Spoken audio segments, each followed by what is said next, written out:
Michael Kitces.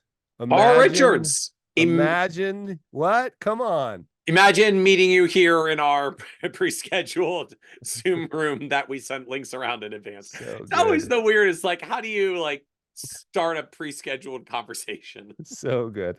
So good. Well, I would be interested in your take on something. So Okay. I got this really great email from I happen to know incredibly thoughtful young planner Awesome. who went through one of the best programs, like just really, really good, Cool. thoughtful planner, who we'll just call, which may or may not be his name, we'll just call him Tanner. Okay. And Tanner talks about how he's working his way through the Kitces and Carl episodes, and he references a recent episode. Which one was it? I can't. Oh, number 141. 141. 141. Okay, And so that was just a give us a few. quick update on sorry, quick summary of 141. So that was a couple that was recent. So that was the one where I think you had framed like we have clients who come in, you want to do meaningful money conversations with them, but no one actually literally comes in for a meaningful conversation. They come in, I think you call it like the presenting problem. You know, just like, Yeah. I came in because my elbow hurts. Like I want someone to deal with that. And then you had kind of Yeah. given this whole process of, okay, well, Mr. and Mrs. Client, like I hear you, that's a real issue, but just to make sure we get the best answer, can we back up a bit? Like, tell me about why this is important to you. And then you start pivoting in the direction of, I think as you frame, like the righteous trick of, I'm not gonna sell them on life planning. I'm just gonna start doing it and giving them meaningful conversations, letting them see the value. And if they find that meaningful enough, they'll be engaged, and I didn't even have to sell that. So like that. So Perfect. that was that episode. So Okay. what did you say? What's our going name for this? Uh so Tanner. Okay. So why? So what did Tanner ask about this So episode? yeah, Tanner said, here's a question for a potential follow-up. He said, based on Carl's hesitation to market that type of process, i.e., creating space for more meaningful conversations. Um, Based on Carl's hesitation to market that type of process as just trust me, it will be different.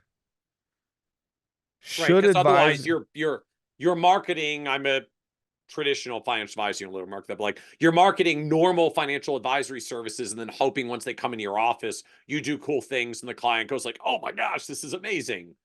yeah, After you got them in the office, not having marketed that. yeah, and I guess what Tanner's pointing to is it's kind of challenging because it's never nobody really signs up, nobody really knows they have a meaningful conversation problem or a life planning problem or even a real financial planning problem. They've got a presenting problem, their elbow hurts. So we're gonna show up as people who fix elbows. That's fine. Right. Like so my hesitation around marketing it, which is not really the point of his question, but he says, should advisors or planners be very clear on their website, social media marketing about their pricing, Oh, sort of making this connection. And this is an interesting thing, I think, to unwind. I thought it was a really great question. There's a bunch of threads to pull on here.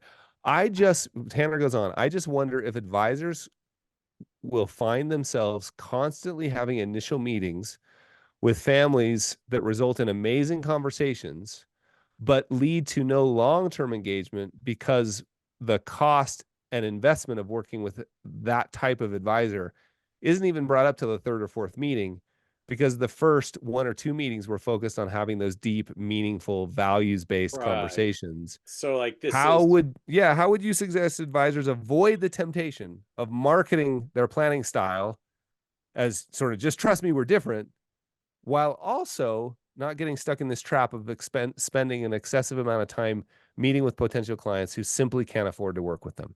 So it's a right very interesting question. because I guess the flip side of this is, I mean, to me, like reading between the lines, I do this super valuable, meaningful money conversation. Clients love it. They're deeply engaged. I can work with some clients that are willing to pay a very meaningful fee because this is incredibly valuable. But if they don't know that's going to be the value, and I put my big old fee on the website that I charge for creating this amazing value, am I going to scare them all away because they don't actually understand what the value is? Because I'm not saying what the value is. I'm just saying, like, trust me, I'm different and better, which is a hard proposition to sell if you put a big old fee on your website. But if I don't put the fee on the website and I bring people in, I start doing this, it's time consuming to go through. And then when I get through and I find out they can't actually afford the service, which means I've got like the catch 22. I'm assuming that's where Tanner's going with this. I can put the fee, but then I'm not explaining what the value is and they may freak out. Or I can not put the fee, but then I spend a bunch of time giving them the value to find out that they couldn't afford to be an ongoing client, which is like Yeah, worst of yeah, both worlds. yeah, yeah. And I'm so curious to see where you go with this because I read it and while I have deep empathy for these types of questions because I do, and I know I asked them and I knew I worried about them a lot. My first initial response was, I don't see this as a problem that very many people actually have. I Meaning that advisors who are doing this in practice are not getting folks who can't afford their services showing up in their office in the first place. Yeah, here's what I still see this as a fundamental marketing. Like it's to me, it's the same question of, okay, I'm a real financial planner. How do I get people to show up for the work that I do? Mm-hmm. And to me, my answer was, in fact, I shared this, I responded to this email that came in. I called it distributed permissionless marketing. And What what the I heck does that mean? Distribute distributed permissionless marketing. yeah, essentially, and this goes on, provide a spark and fan the flames. This is me being as vague as possible, pointing to the moon. Is this what people actually get when they email you? Like, Yeah, yeah, that was literally the provide a spark. And sometimes you just get boom boom bacon emojis. Like that's the whole email, right? So my point is, good Lord. I mean, just like all you have to do is end it with a verb and you can just literally be Yoda for everything. yeah. So here's what I mean.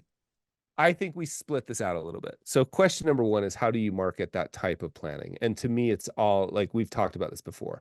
And I think you can sum it up in show, don't tell. Give people the experience. You know what Okay, Seth but that's Godin would still, say, to be fair, that's still not marketing it. That's that's give doing it people a after they're in and hoping that it turns out that they can pay for it. but then those okay, paying for it's a set. I just want to set that aside for a second. Okay. So because I think that like to me, I had to pull on these threads separately. You're gonna have a different take, which I think is gonna be awesome. Give people a remarkable experience worth remarking about, right? Like, so they've now experienced that. They're going to go tell someone else about it. And they're going to say something like, I don't really know how to explain it. Just go talk to them. We don't worry about money anymore.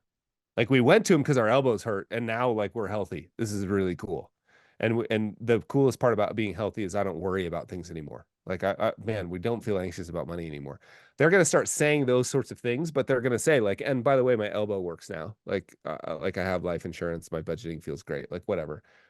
And then more people are going to show up that way. Like I think the best way and the provide a spark, fan the flames idea and distributed marketing and permissionless, like letting other people share the conversation was just give people a way to spread the news. And the only way I can think of that is like tell those stories, right? I had a conversation and I'm doing this in a compliant way, right? I had a conversation with a friend today. And maybe you don't want to use friend. I had a conversation with someone today. And the conversation started because they were worried about how to invest their money. And I have deep empathy for that. It's a really important question. It's something we talk about all the time. But the conversation quickly led to why were they investing their money? Like so you just sort of describe the Yeah. experience that the person had in terms that, and that's what, I learned this first from Larry Swedroe. Like that's like what Larry's books have always done. Right. Right. So you describe that and you make those stories easy to spread, either in the form of podcasts, some form of content. It's easy to spread. So people get to see the experience and be like, oh, that's what Mm. real planning is. Oh, man, I've never had a conversation like that. So they get to see. So that's one version of the marketing question that Tanner's asking now, but still, I'm still super curious about the question of and how you would view this. There's a separate question being asked here. Like, how do we get people to show up and know that this is going to require a pretty substantial investment on their part not just there to have beautiful conversations and leave. And that's the part I get to. Like, I'm not seeing that as a problem. I'm not getting a lot of advisors saying, I have lots of people coming to my office and like 90% of them can't afford, 50% of them can't afford me. I'm not hearing that, but I just might not be hearing it. So where does your mind go with Tanner's question? So I guess similar. Like I start going down a couple of different threads. I mean, the first to me, like the most straightforward and kind of tackling the issue head on is put a minimum on your website. Like Right, you don't have to put right. the full value. Our average client pays us $9,000 a year or whatever it is, but it could start at like our minimum fee is $3,000 a year, right? So Yep, yep. you're not necessarily putting the ideal client fee. You're putting the absolute minimum to be able to economically viably service fee, which presumably is a good bit lower than your average or ideal fee, right? Just like bare bones minimum. So you can put that. I mean, if that is just a flat out deal breaker for them, if they're so unable to even get to your minimum or comprehend that you might provide enough differentiated value for your minimum, this probably was not going to be a great fit or be borderline in the first place, right? You know, if I'm making up numbers, like if your average client is a $750,000 client who pays you $7,500 at 1% and your minimum is 3 grand, a person who has 750 and isn't quite sure what you do exactly is not going to freak out at a $3,000 minimum fee, because anybody else they talk to is also going to charge them 1% on 750. So like your minimum is clearly much lower than what they can afford and what others charge. And so for better or worse, you can put the minimum, which eliminates people who just flat out can't or don't want to pay $3,000, but you're not going to scare away your average client or your ideal clients at that point. So to me, like the most Mhm, straightforward, just tackling mhm, Tanner's question is, even if you don't want to say our typical clients pay us this, which mhm, maybe is a number that the typical client won't understand the value of until you get further into the process and show don't tell. mhm. But a minimum shouldn't be scary, except to people that probably really weren't a good fit or just were very unlikely to be a good fit. Spend more of your time with people that are not balking at your minimum. Yeah. Don't forget where you're going. I yeah, would you feel the same about maybe even a description of an ideal client? Yeah, Like, I work with people like this and this and this and this level of complexity, this and this, or does that get us to a similar spot? yes. I think it does. Um, I'm still ultimately a fan of some kind of fee minimum. Yep. Yep. I mean, Why just not? Why wouldn't you yeah, put why wouldn't why wouldn't you put okay, so a I mean, minimum fee, one thing. who's Why wouldn't you? who's realistically getting pissed off about your absolute minimum fee, who was really Yeah. going to be an amazing client Yeah. that would Yeah. have paid you great money for a long time, but like that was their deal Yeah. killer? Yeah. No, I agree. Because again, I'm Especially, presuming your minimum fee is a good deal lower than your typical or your ideal client fees. Like there should already be a gap. It's hard for yeah. them to be your ideal client when they can't even get over your minimum. Yeah. I think that's particularly Realistic. effective if it's part of a description of who you work with, Yeah. right? Like we do this where the place where we typically add the most value in clients' lives is a Yeah. client like this. Da, da, da, da, da. And typically our our minimum fee for that kind of working with that kind of client is this. So, yes. And then, like, the next path that I go down is okay, but if we're describing the ideal clients, like, let's describe a person who actually maybe does care about these conversations in How would some you do that? How would you do that? How would you start? Because I feel like you're starting to so, weave in some righteous tricks here. Like, how would you start weaving in pointers to this is a well, little different?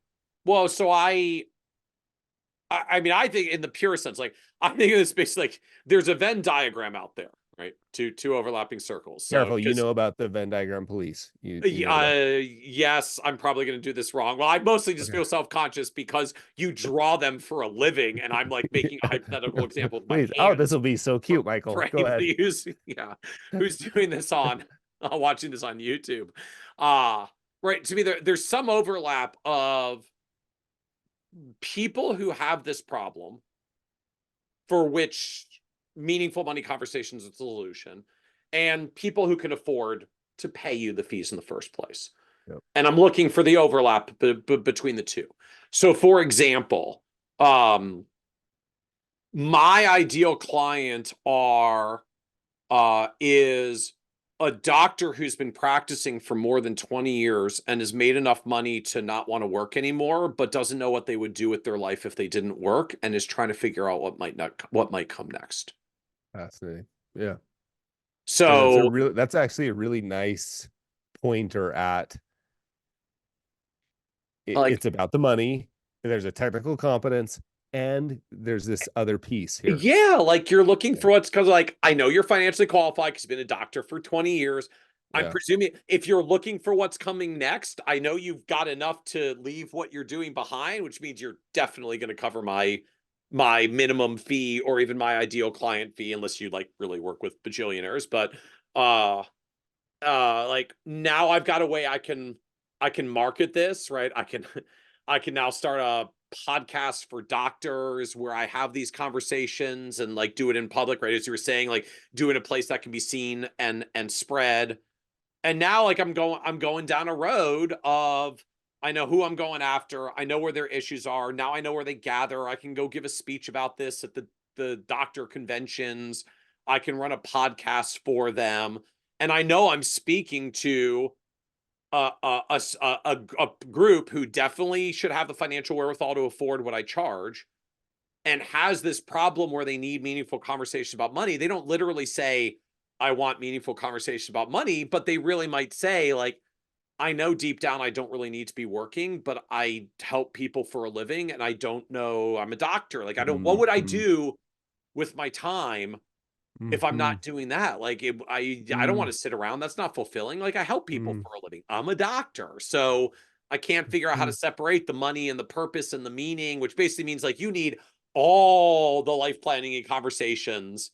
And you're probably going to end out like traveling 6 months a year, 3 months on vacation, and 3 months doing Doctors Without Borders or something amazing, none of which involves working, earning money because you don't need to anymore. And like, that might be the transformation that I'm going to get you by the end of this life planning process. Who knows? We'll see.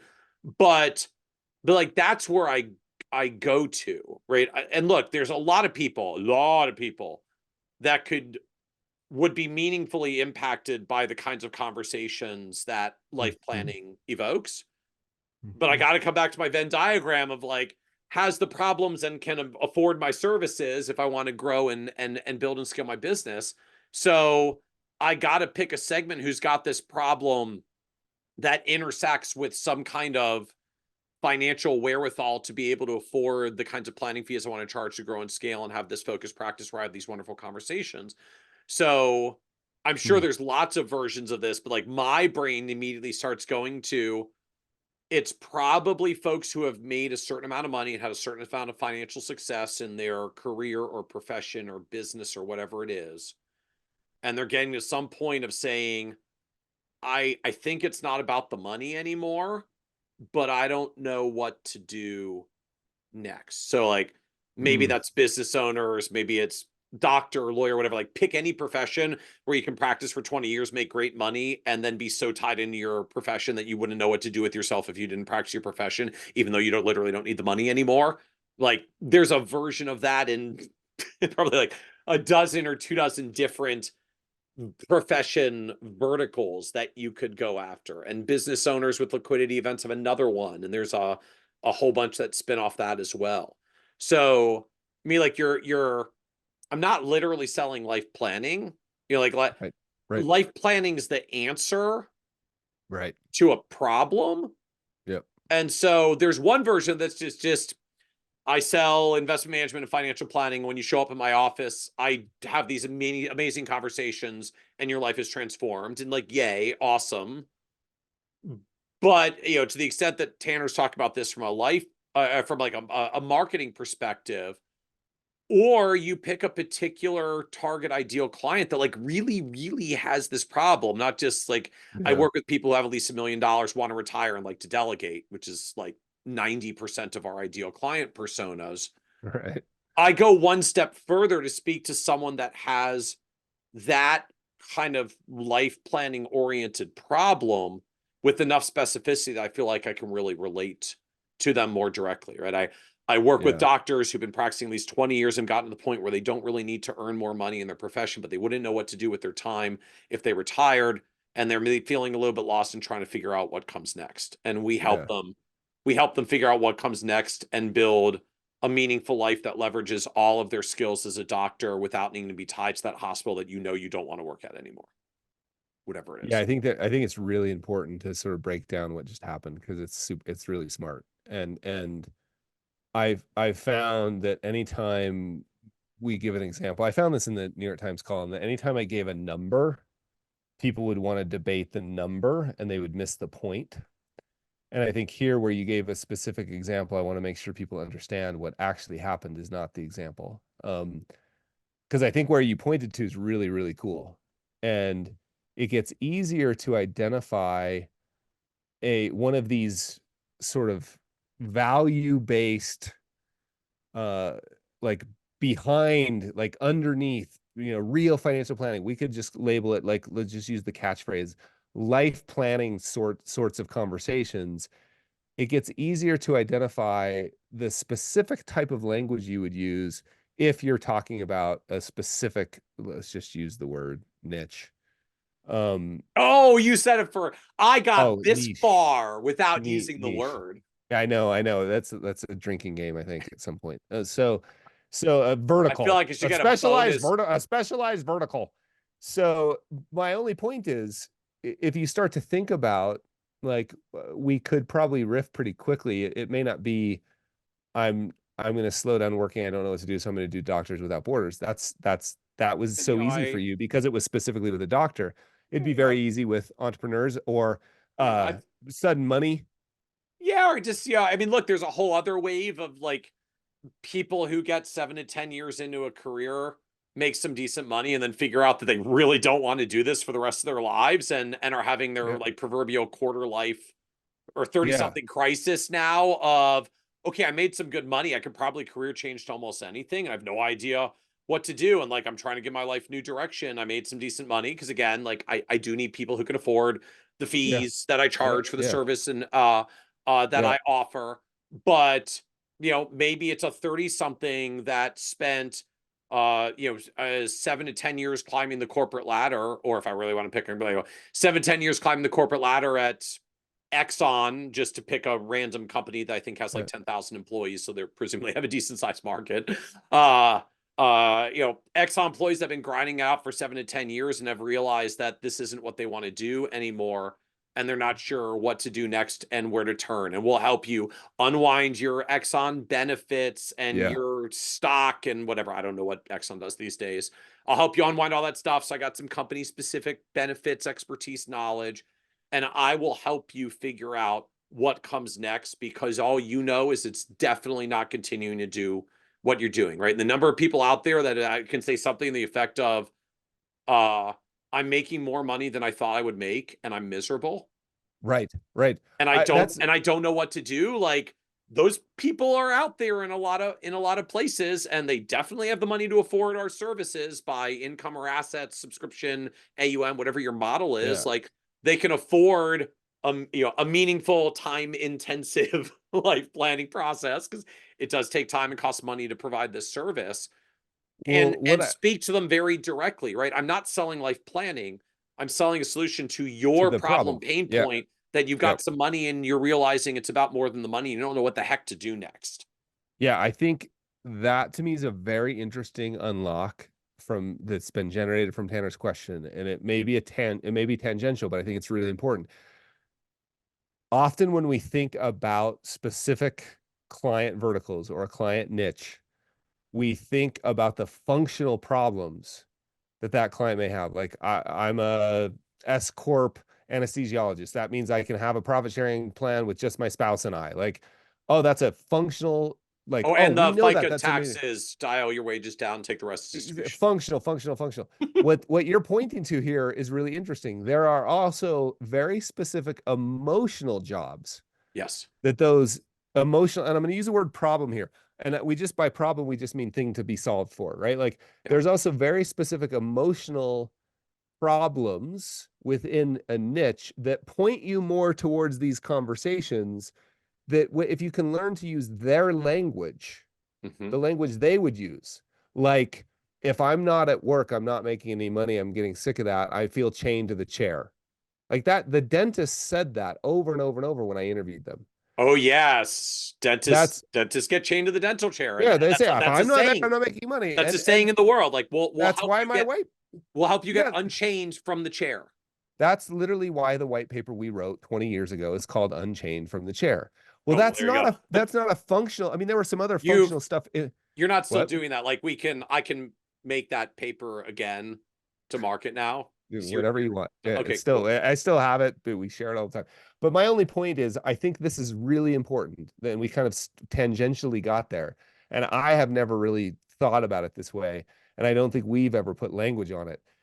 Niches have emotional jobs to be solved for. Yes. And if you can start talking about the emotional job in their language to a niche that you already know has the money, you're already pointing to, hey, we're going to help you plan for that. We're going to help you have that. We're going to have that conversation you've been looking to have. You're pointing now to Tanner's, and some people would call that life planning. But Yeah. we've done that without ever even using the phrase because nobody, what I Correct. promise you, a dentist has never said is I have a life planning problem.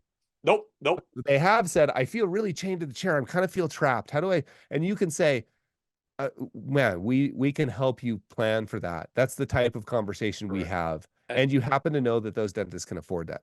And now we've used dentists, doctors. What was the other one you used? Exxon. So I just want to be clear here. It doesn't have to do with those specific examples. And That's there's a important. whole other one. I mean, I know a couple of advisors that do a version of this with business owners, like doing big exits. Uh, you know, Sure. you're selling your business for $50 million. You can do anything now. What next? What are you going to do? What are you going to do Yeah, next? Because for anyone for that's ever sure. worked with like business owners that have big exits like that, Yep. they're completely thrilled when they get the giant dopamine rush of the money. And then like a month later, a lot of them are like, I am so miserable. More like I won capitalism. Yeah. Yeah. And now I have no idea what I'm going to do with the rest of my time on Yeah. this earth. And like they crash into depression. Yeah, I think that's the point here is we could spend a half an hour riffing on those specifically, but all it is here, what's happening here, what you're listening to is unlocking the emotional job to be done for a specific niche Yeah. and then trying to use that language, and that language helps solve for Tanner's question, which was how can I point to the idea that I What? want to have these conversations and be paid for them. Well, I would say, I mean, I think it addresses both, right? To me, Tanner kind of had Yep. two related questions. I want to market the service, but no one understands what that is. And I want to put my fee minimums out there, or like I want to handle the pricing conversation so I don't talk to non-qualified clients. And Right. to me, like you solve both here because if the I group you're agree. speaking to, right, like if I'm working for dentists who feel chained to the chair for 20 years and want to sell their dental practice and exit, definitely going to have at least $300,000 from investable assets at the end of this. Like, Yeah. I don't even have to say my asset minimum or my fee minimum or whatever it is. If you fit that persona, you are definitely going to cover my $300,000 minimum without ever saying it. And Yep.